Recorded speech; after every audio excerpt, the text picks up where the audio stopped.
exhaustion. We are not at the point of exhaustion.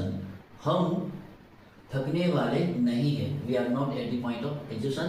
हम थकने वाले नहीं हैं. ये बन गया. अब जैसे मान लीजिए अगला वाक्य हम बनाते हैं कि घर जो है वो गिरने के कगार पर है. ठीक है ना, गिरने के कगार पर है. मकान जो है गिरने के कगार पर है. तो कैसे लिखा जाएगा इसको? The house is at the point of collapse. At the point of collapse. The house is at the point of collapse. घर जो है ढहने के कगार पर है, ढहने वाला है, घर गिरने वाला है. ये हो गया. अब जैसे मान लीजिए अगर हम लिखते हैं यहाँ, मैं कई बार आने की तैयारी में रहा था, या वह कई बार आने की तैयारी में रहा था, ये लिखना है. तो कैसे लिखा जाएगा इसको? जैसे मान लीजिए वह लिखेंगे तो ही रहा था, तो he had been at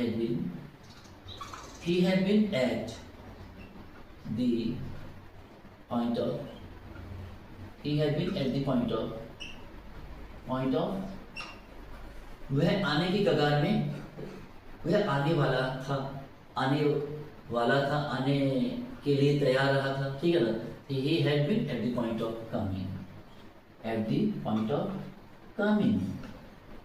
coming.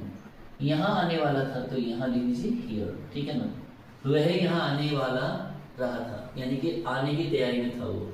He had been, ये तैयारी उसकी उस समय की नहीं थी, पहले से ही चल रही थी. ठीक है ना. वो तैयार ही रहा था काफी समय से.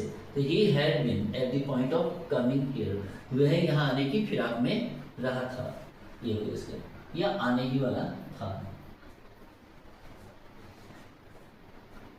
अब जैसे मान लीजिए अब लिखना है कि वह जाने वाली है, वह जाने वाली है. तो कैसे लिखा जाएगा इसको? शी इज एट द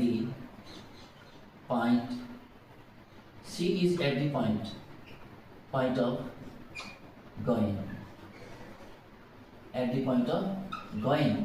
वह जाने वाली है. She is at the point of going. वह जाने वाली है कहाँ?